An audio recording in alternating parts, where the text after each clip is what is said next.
Namaste, Ellarigu Namaskara. Today we are going to be dealing with the first chapter in class 11 of biology, that is the living world. Before we get into the chapter, let's just get to know about a scientist. His name is Ernst Mayr, and the NCERT textbook has mentioned a brief description about him, and they are very important points, but if we have to summarize it to three very important points, those would be that he is referred to as the Darwin of the 20th century. And also, I'm not going to be writing this down, but his research areas were like very wide, and he has done research on many areas like ornithology and many points I mentioned. There are 2 points that have relevance to this chapter, and that is taxonomy and systematics.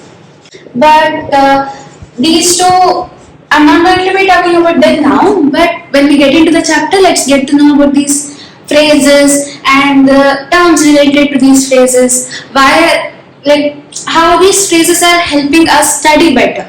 We'll get to know about that later. And the last important thing about him is he has won 3 prizes, that is the Crafoord Prize, the Balzan Prize, and the International Prize of Biology. And these 3 prizes are termed as the triple crown of biology, like the crown of the prizes. And he is the bearer of the 3 prizes. So we can tell that this term is also associated with him. Associated as in he has won these 3 important prizes. So as I said, we are going to be dealing with these 2 points, taxonomy and systematics, in the chapter The Living World. Now this Living World chapter is a very simple yet a very interesting chapter, because there isn't it's interesting because we talk about so many different things at once, and although we don't go into too much detail about them, it's still mentioned.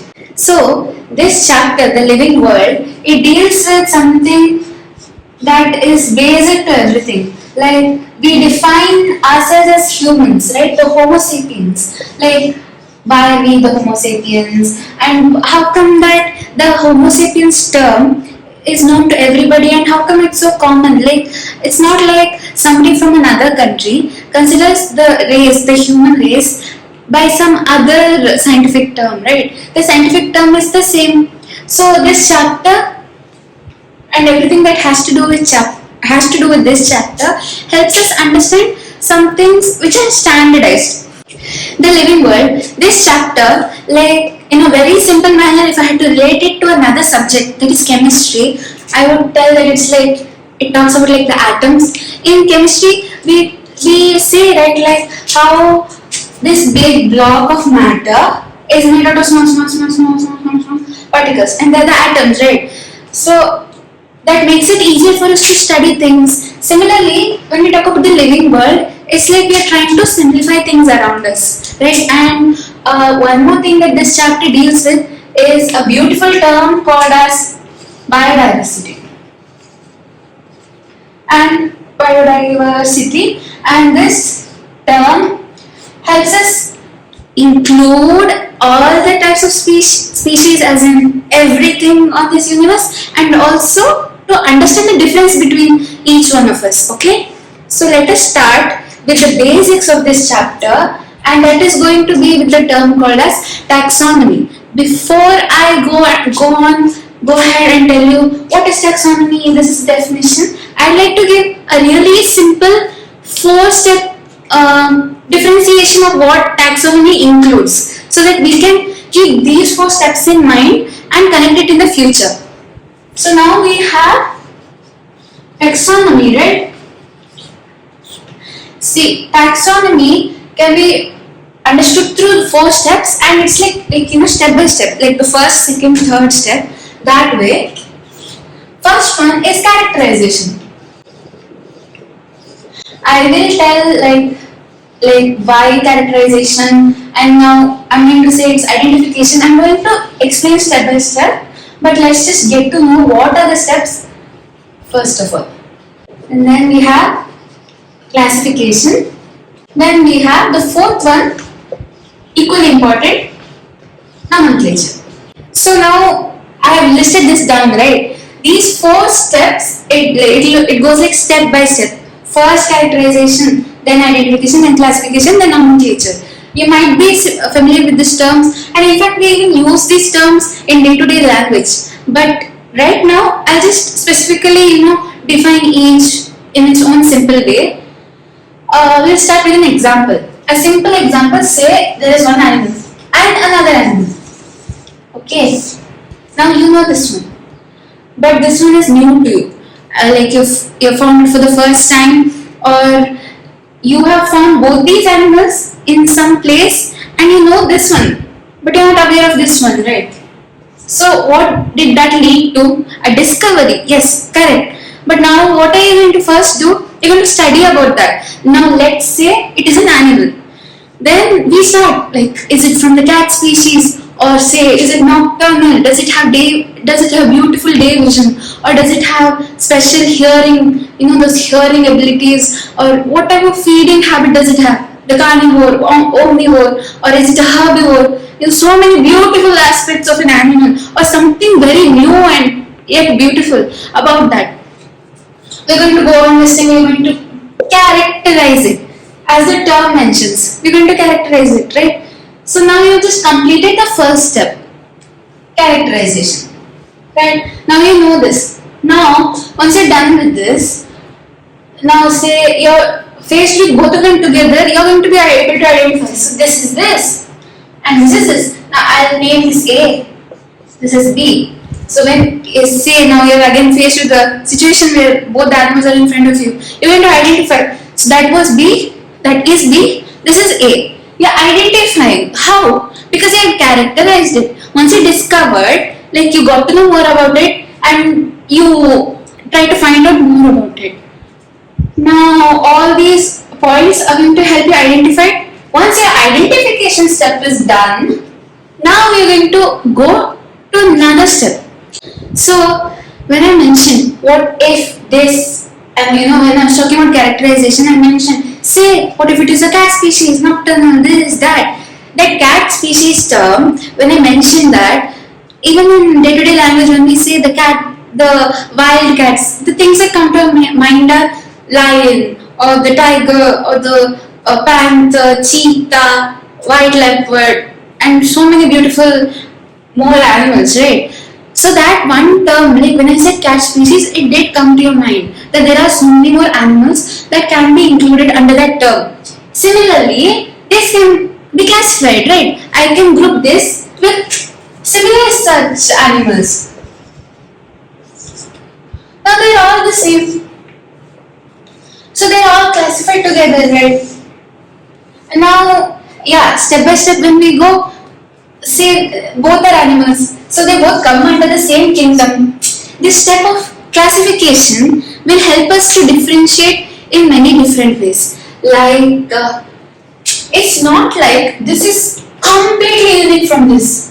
No, that word completely is not right. Yes, it's a very unique. This is also unique, but they're not completely independent of each other. They might have some similarities. Okay, and if they don't have any similarities, then maybe they're from different kingdoms. But right now, since I am mentioning that they are animals, they're coming under the same kingdom, and they might have some similarities, and based on that you can use this term.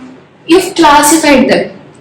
Now the last thing, this thing, right? That A term that we gave to this nomenclature. Actually, you might wonder, like, shouldn't this be done somewhere here only? Yes, correct. But first, we study about the animal, right? Identification is not necessarily based on the name, right? Identification is based on how identification, like sight, or I hope you get what I mean when I say that. Like we identify a person, identify an item, right? It goes that way. So this is very important. In this chapter, we have the rules that has to do with this term also.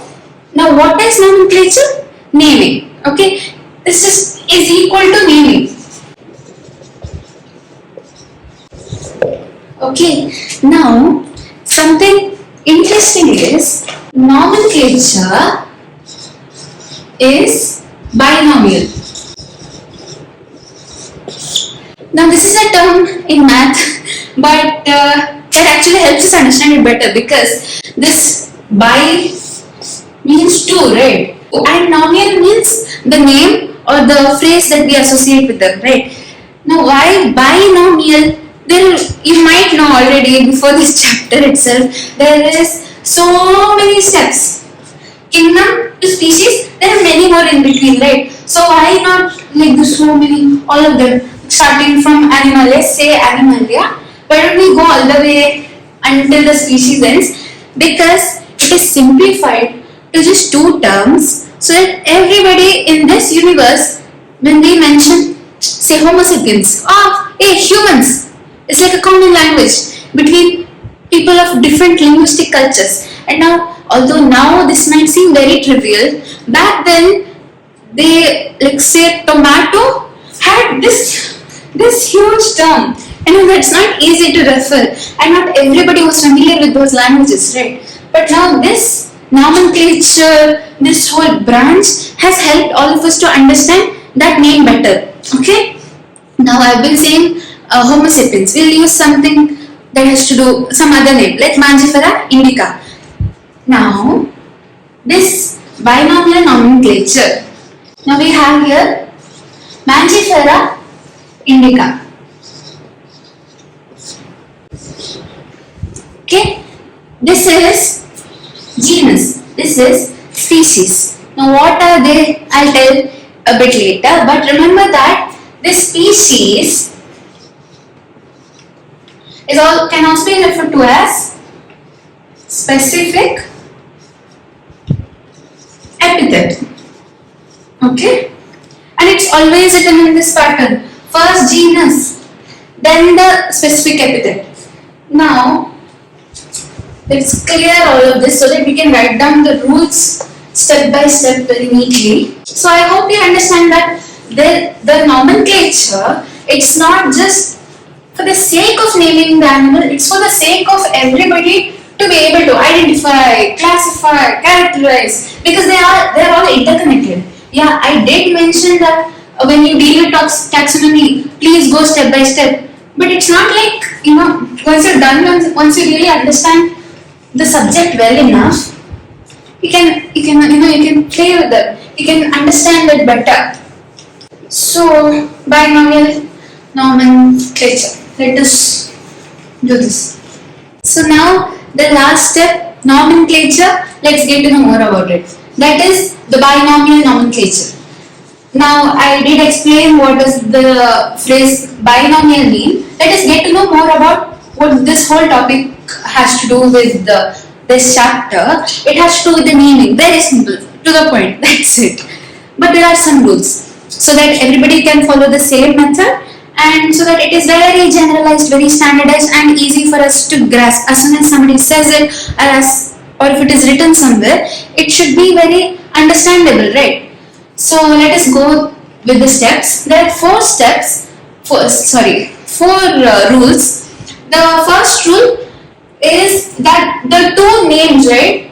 Now let's say Mangifera indica. Yeah. So these two terms, they are from Latin. They're Latin derived or Latinized. Okay. Please remember this. This is a language from which these terms are derived from. It's not English or any other language. It is Latin. That's a very important point, and it is generalized. Like everything is derived from Latin. Now next point, we are going now using this one. We will see here.